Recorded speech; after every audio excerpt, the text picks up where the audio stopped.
umetundikwa juu yake.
Anayetujaza furaha yote na amani katika imani kwa uwezo wa Roho Mtakatifu, awe nanyi nyote. Nawe rohoni mwako. Ndugu zangu wapendwa, tumeshiriki mwaka wa jubilei na hivi tunaelekea kuhitimisha mwaka huo. Kama wamoja tumetoa sifa, tukatoa shukurani na dua zetu kwa Mungu katika muungano wa wale wasio na sauti ulimwenguni, lakini ambao Baba huwasikia na kuwakaribisha kama watoto wapendwa. Wagonjwa, wazee, wafungwa na maskini.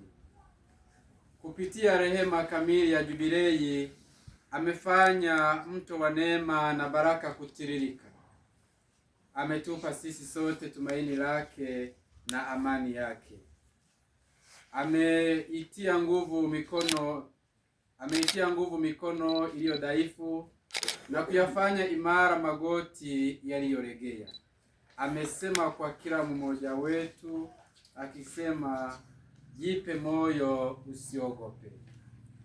Kwa kuimarishwa na mafao haya ya rehema na kwa kuthibitishwa na makutano yetu naye, leo sisi jumuiya ya kijimbo, lakini pia kama jumuiya ya Mtakatifu Maria Immaculata, basi chini ya mchungaji mmoja wa jimbo tunaadhimisha siku hii.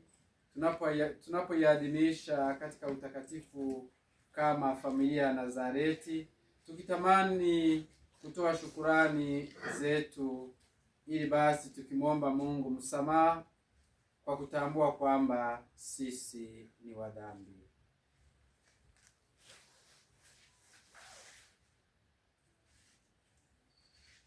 Bwana, ulinyanyua imani yetu. Bwana utuhurumie. Bwana utuhurumie. Kristo unahamasisha tumaini letu. Kristo utuhurumie. Kristo utuhurumie. Bwana unawasha upendo wetu. Bwana utuhurumie. Bwana utuhurumie. Mungu Mwenyezi atuhurumie, atusamehe dhambi zetu, atufikishe kwenye uzima wa milele. Amina.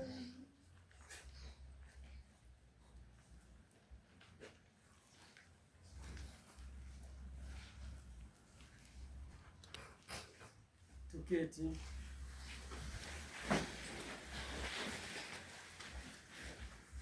Tusikilize somo kutoka katika kitabu cha Hesabu sura ya 21 aya ya 4 mpaka ya 9. Hesabu sura ya 21 aya ya 4 mpaka ya 9. Siku ile jangwani watu walimnung'unikia Mungu na Musa, mbona mmetupandisha huku kutoka nchi ya Misri ili tufe jangwani? Maana hapana chakula wala hapana maji, na roho zetu zinakinai chakula hiki dhaifu. Bwana akatuma nyoka za moto kati ya watu, wakawauma watu wengi wakafa. Watu wakamwendea Musa wakasema, tumefanya dhambi kwa sababu tumemnung'unikia Mungu na wewe. Utuombee kwa Bwana atuondolee nyoka hao. Basi Musa akawaombea watu. Bwana akamwambia Musa, jifanyie nyoka wa shaba, ukaiweke juu ya mti, na itakuwa kila mtu aliyeumwa aitazamapo ataishi. Musa akafanya nyoka ya shaba, akaiweka juu ya mti, hata ikawa nyoka amemuuma mtu. Alipoitazama ile nyoka ya shaba akaishi. Neno la Bwana. Tumshukuru Mungu. Tumsifu Yesu Kristo. Milele amina. Jubilei kuu 2025. Mahujaji katika matumaini. Mahujaji katika matumaini. Jubilei kuu 2025. Jamani, nimekaa kinyonge sana, yaani kana kwamba msherekee jubilei au Krismasi bado haijafika huko. Basi kwanza ningependa tushangilie. Kwa nini tushangilie? Kwa sababu tangia kuumbwa kwa dunia, tangia kuumbwa kwa dunia haijawahi tokea kilichotokea leo. Yaani huu msalaba huu haujawahi kufika katika hili eneo. Au nyeweza umewahi kushuhudia? Hapana. Nini tusimshangilie Mungu jamani? Leo ni muujiza mkubwa umetokea katika jumuiya yetu ya Mtakatifu Maria Imakulata. Tumetembelewa na huu msalaba mkuu wa jubilei. Huu msalaba mkuu wa jubilei huwa unatembea kila baada ya miaka 25. Kwa hiyo leo sisi tuliobahatika kuona ukiwa ni mwaka 2025, kuja kuona tena ni mwaka 2050. Wangapi tutakuwa wazima mpaka huo mwaka? Basi tuzidi kusali sana. Ili kundi hili hapa naamini wanaweza kuwepo. Kundi hili hapa tuendelee kusali. Tuendelee kusali maana sio rahisi. Basi sana kwa tumuombe Mungu ili tufikie hiyo jubilei tena mwaka 2050, huenda msalaba tena utafika mahali hapa. Kwani kila baada ya miaka 25 huu msalaba ndo unatembea, msalaba wa jubilei kuu. Basi kutoka katika masomo yetu, hasa hii somo tulilosoma, somo la hesabu, inatueleza kuhusu habari ya nyoka, kuumwa na nyoka wa shaba. Na wale waliokuwa wanaumwa na nyoka wa shaba walikuwa wanakufa. Waliokuwa wanaumwa na nyoka wale wa moto, lakini waliomtazama nyoka wa shaba wakaishi. Waliomtazama nyoka wa shaba wakaishi. Lakini tujiulize, kwa nini hii story imekuja? Kwa nini tumefika kitabu cha Hesabu? Ilikuwa hivi, narudisha nyuma kidogo. Kitabu cha Mwanzo kinaonyesha kwamba kulikuwa kuna wazazi wetu Adamu na walifanya nini? Adamu na Eva walifanya nini? Walimwasi Mungu, walitenda dhambi. Dhambi yenyewe walioifanya ilikuwa ni nini?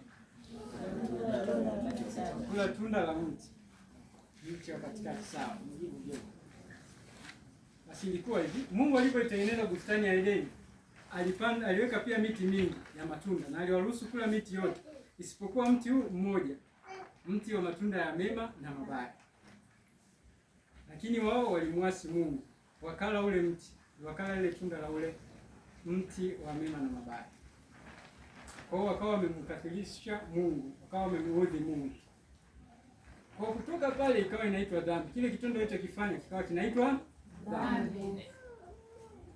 Kwa tutakuja kuona hata kuja kufa kwa Yesu ni kwa ajili ya ile dhambi. Anakuja kutuondoa, kutukomboa, kututoa kutoka kwenye ile dhambi ambayo wazazi wetu Adam na Eva walitenda. Lakini Mungu alipotengeneza ile bustani, tumesema kulikuwa kuna miti mingapi? Mingi.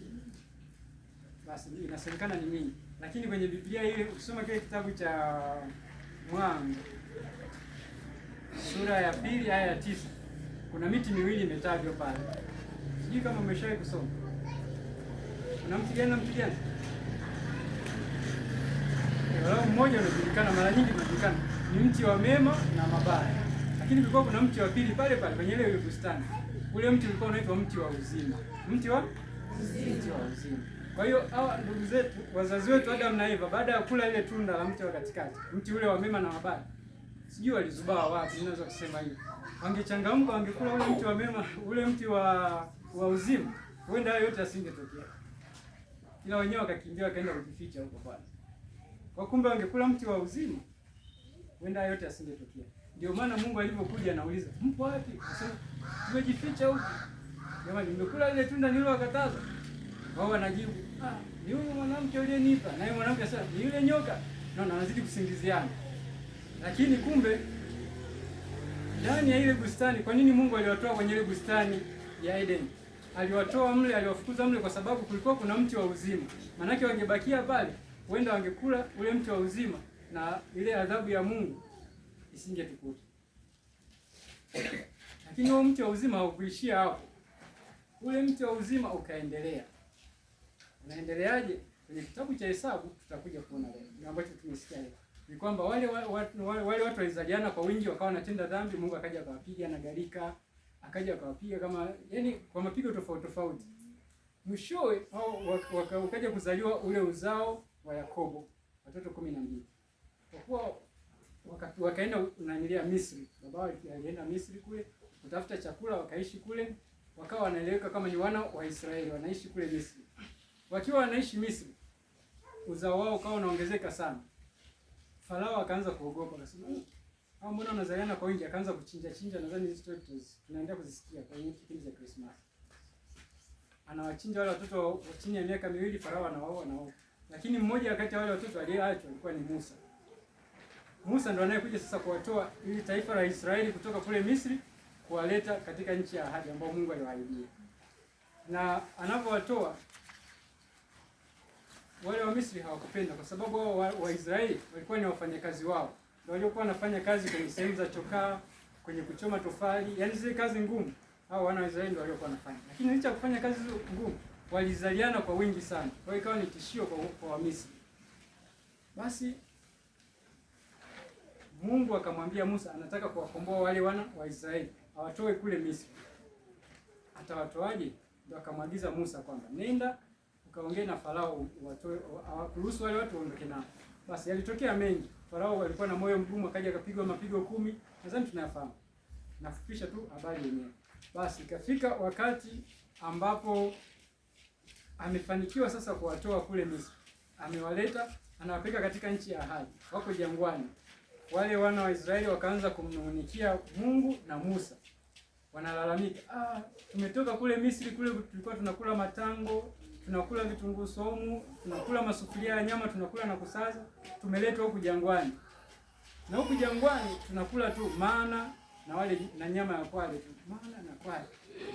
Muda mwingine tunapata changamoto ya maji. Wanaanza kumlalamikia, "We Musa, bora ungetuacha tu kule kuliko kutuleta tufi hapa jangwani na nini?" Musa naye akaenda kwa Mungu. "Mungu, mbona watu ulionipa wananung'unikia mimi na wewe? Na nini?" Musa anatoa malalamiko yake kwa Mungu. Mungu akasema, "Basi. Kwa kuwa wanalalamika hivyo, nawapa adhabu. Adhabu waliopewa ndio wao nyoka wa moto waliokuwa wanawaua. Yule nyoka akikung'ata unakufa. Akikung'ata unakufa." Wale wana wa Israeli wakashangaa, "Mbona tunakufa sana?" Hii adhabu kutoka kwa Mungu. "Mbona tunakufa sana?" Sababu ya dhambi yao ya kumnung'unikia Mungu. "Mbona tunakufa sana?" Musa, watu wakaanza wakamrudia tena Musa. "Musa, tunaomba ukatuombee msamaha kwa Mungu bwana, tumemkosea Mungu."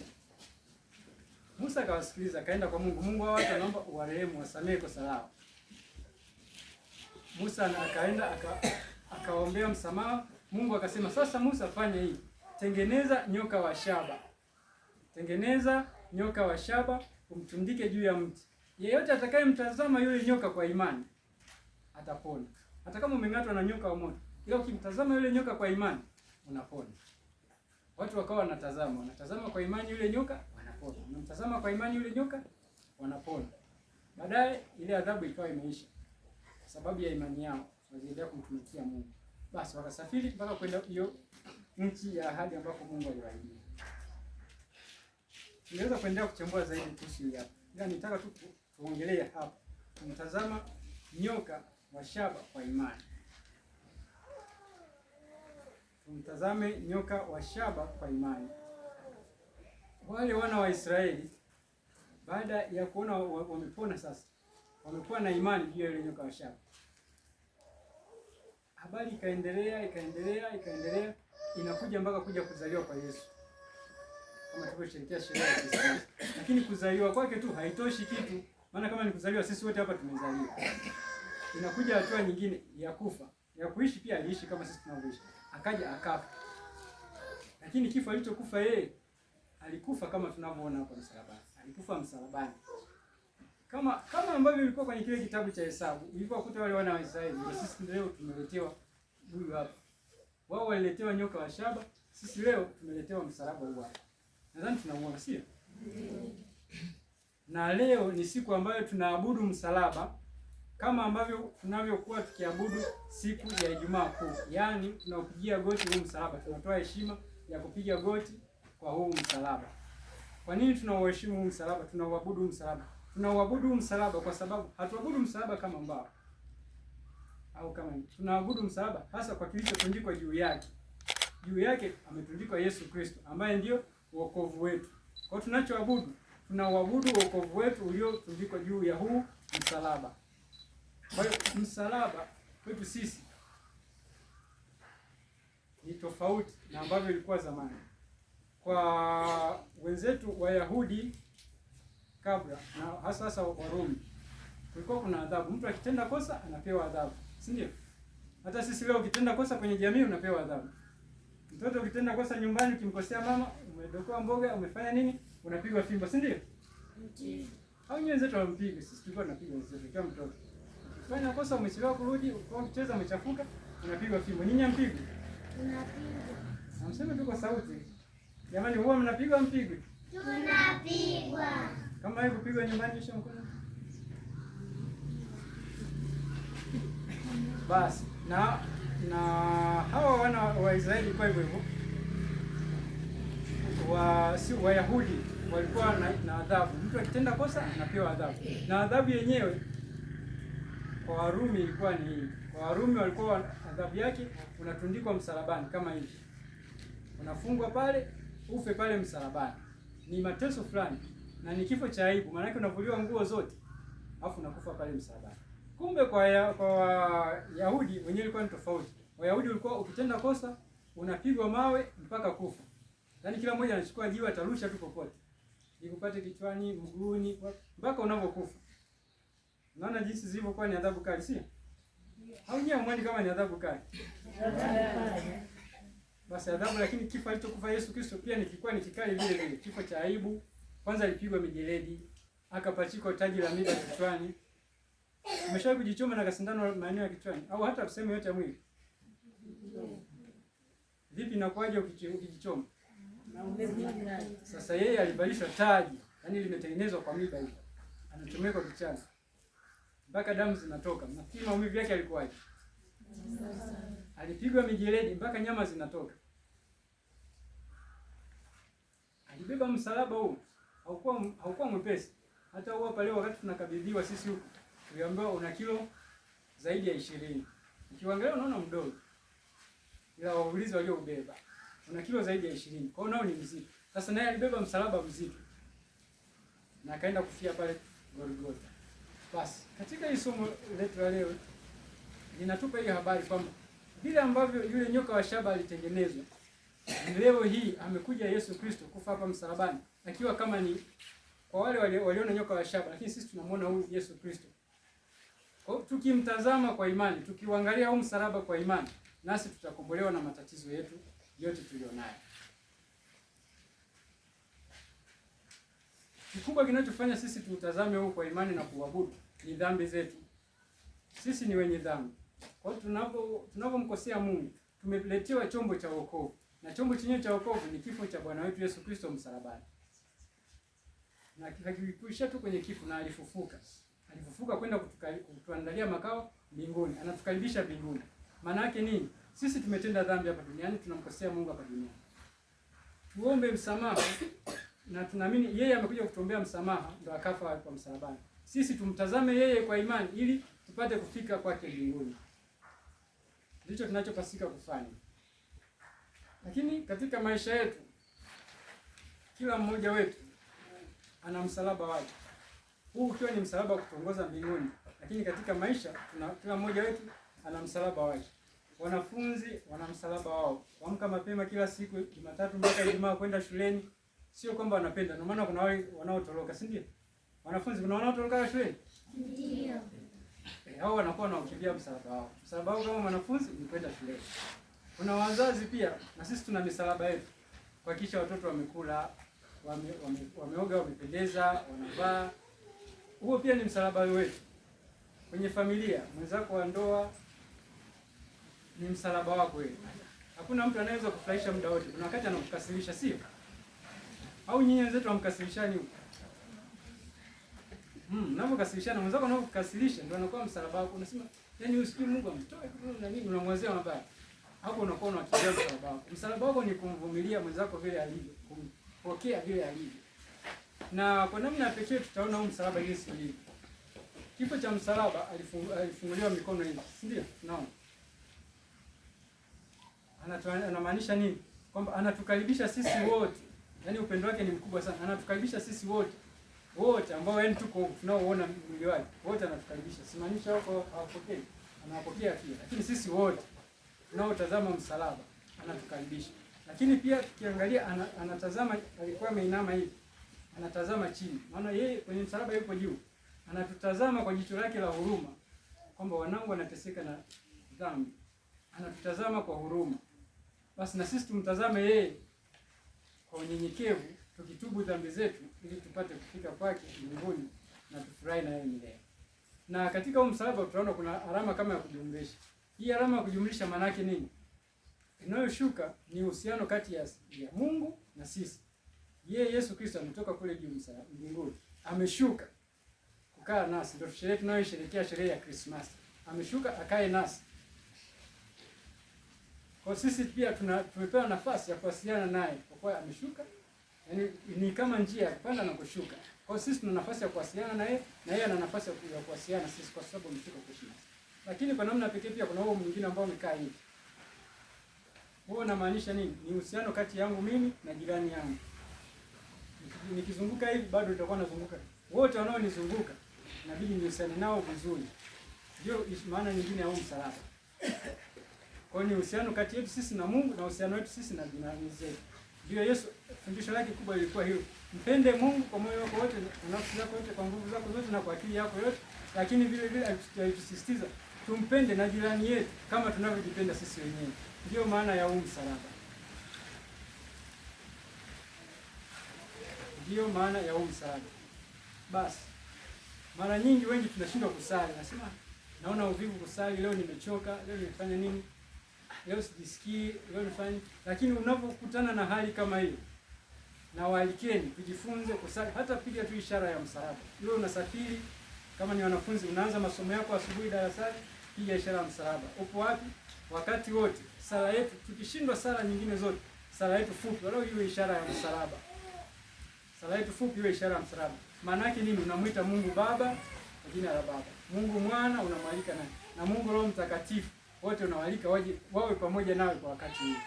Kwa hiyo tukishindwa kusali, yaani unatokea umechoka sana, basi walau tusali, hata tufanye ishara ya msalaba. Tumeelewana jamani? Ndio. Watoto wote tunaweza kufanya ishara ya msalaba? Kweli? Basi mimi nitafanya kwa ajili ya wale ambao hawajui. Tunaanzia hapo, wote tunyoshe mikono. Tusimame kwanza. Mkono huu mwingine unaweka hapa kifuani. Jifunze sala ya ishara ya msalaba. Kwa jina la Baba. Tunatumia mkono wa kulia. Ule unaotumia kulia chakula ndio tunaotumia. Sio wa kushoto. Wa kushoto unaweka kifuani. Wa kulia. huu hapa. Kwa jina la Baba. Tuseme kwa sauti wote, kwa jina la Baba, na la Mwana, na la Roho Mtakatifu. Amin. Rudie tena, mimi nakuwa nawasikiliza na kuangalia nani anakosea. Kosea na kwenye. Tuanze tena. Kwa jina la Baba, na la Mwana, na la Roho Mtakatifu. Amin. Basi naelekeza tena. Unaona huu msalaba huu? Kipande cha kutoka pale juu mpaka hapa chini ni parefu sana, sio? Kutoka hapa mpaka hapa ni pafupi, si ndio? Basi unapofanya ishara ya msalaba, mkono ukiweka hapa. Unaanzia hapa kwa jina la Baba, na la Mwana kwenye kitovu chako. Hakikisha unagusa kitovu chako. Unaona hapa ni parefu sana kutoka juu mpaka chini. Parefu. Haya, hakikisha unagusa kitovu chako. Usifanye hivi. Kama msalaba sio kadogo hivi, itakuwa ni alama ya kujumlisha. Sawa?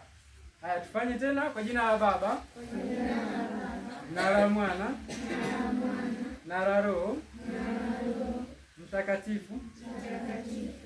Amin. Basi ikitokea usiku umechoka sana unataka kulala, yaani umechoka na unasinzia, kila mmoja hakikisha anasali hivyo ndio ulale. Sawa? Tumeelewana watoto wazuri? Mbona mjibu? Au hatujaelewana? Tumeelewana watoto wazuri? Ndio. Kwa kabla hujalala fanya ishara ya msalaba. Sawa? Ndio. Ishara ya msalaba ndio ishara ya wokovu wetu. Kwa sababu juu ya huo msalaba yupo Yesu Kristo aliyekufa kwa ajili yetu. Sawa watoto wazuri? Hiyo sio tu kwa watoto, hata sisi wazazi. Sisi wote tuliopo hapa ndani. Tusali daima. Tusali daima. Tusali daima. Tukishindwa lolote ishara ya msalaba, tumwalike Mungu awe pamoja nasi. Tumsifu Yesu Kristo milele. Amina. Basi ndugu zangu wapendwa, mmeshasikia mwanzoni kabisa mwa ibada kwamba kila mmoja atakuwa na maombi kuomba, tukimwomba Mungu kupitia msalaba huu. Bila kabla hatujaanza maombi yenyewe na kabla hatujaanza kuabudu msalaba, amezungumzia mseminari kwamba tunapoabudu msalaba tusali kwa imani, tukitumaini kwamba tunayomuomba Mungu kupitia msalaba huu, kupitia ibada hii, kweli atatujalia.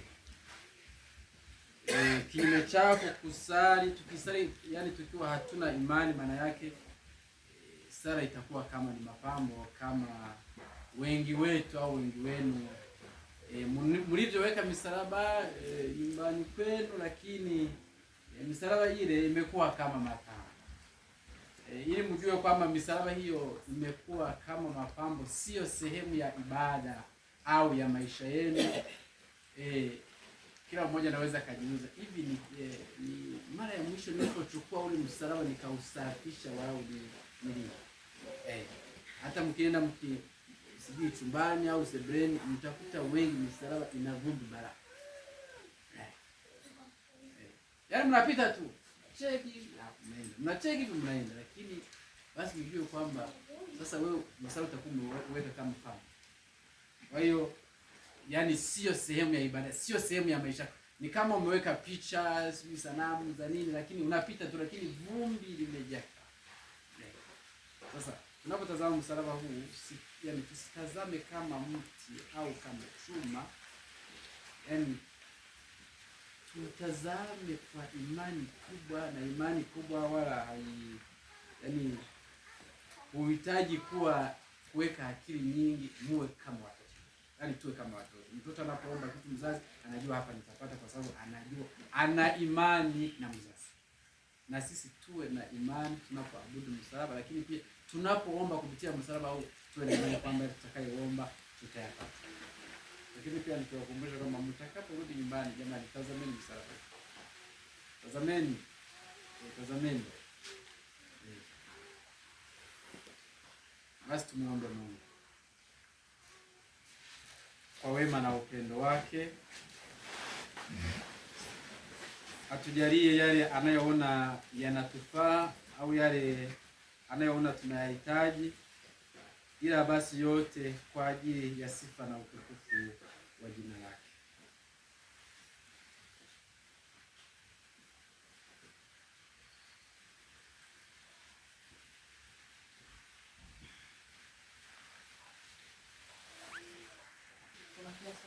kuenea na kutukuza kama Mungu. Tunasema asante kwa ajili ya uzima uliotujalia mwaka mzima. Tazama Mungu, tunaombea mwaka mzima. Tazama Mungu, kapata kutuongoza kupata kwa sana mapenzi yako.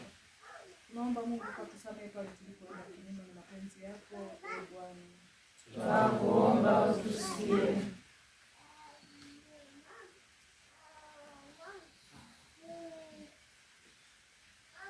Ee Mungu Mwenyezi, naziombea familia zetu ili zipate kujua, kutambua wewe kwa ukombozi wako uliyekufa msalabani kwa ajili ya kutuokoa sisi katika dhambi ya mauti. Ee Bwana, tunakuomba utusikie.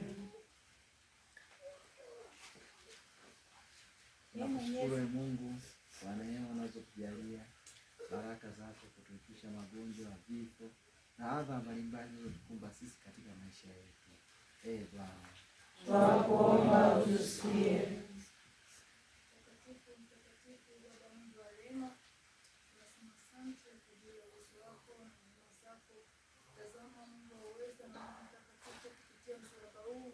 Tunaleta wagonjwa wote walioko hospitalini na walioko majumbani.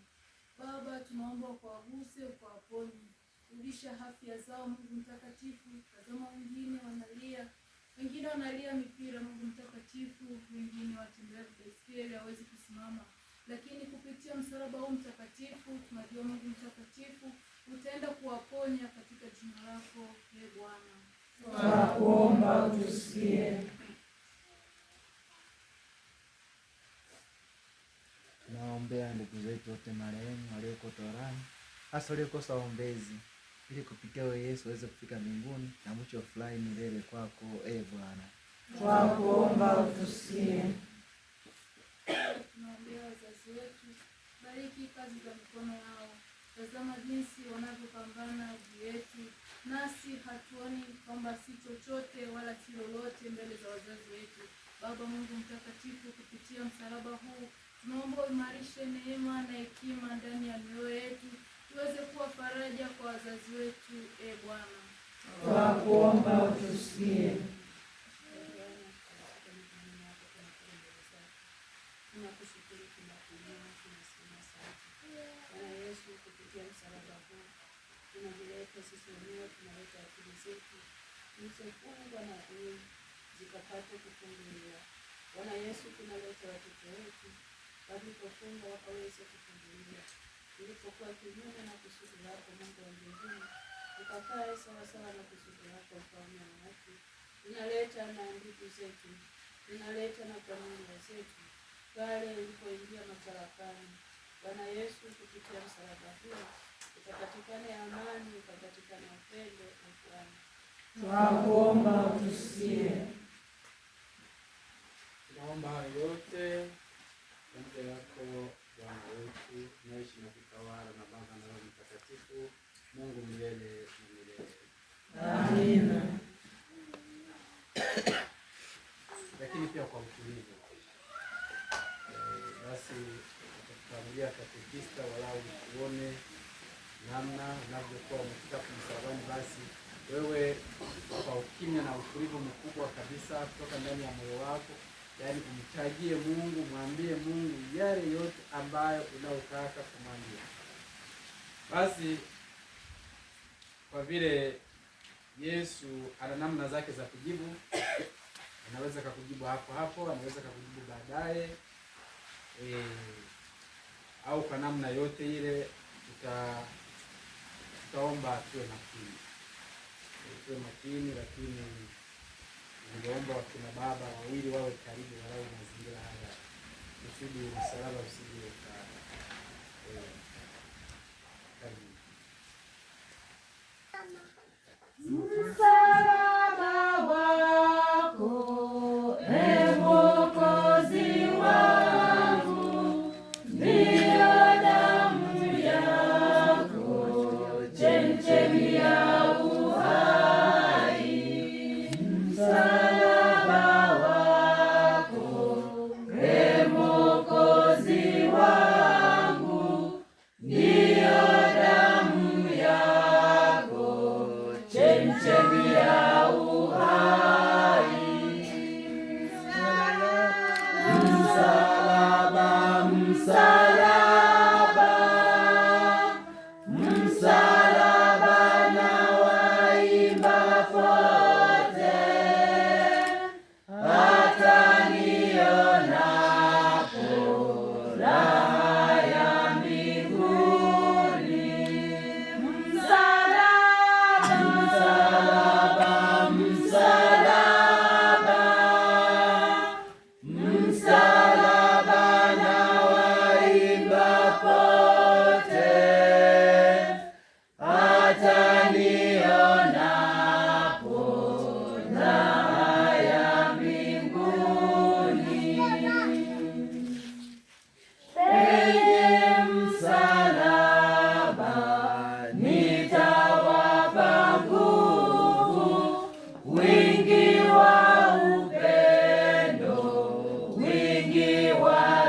Yesu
kutumainia, kila lugha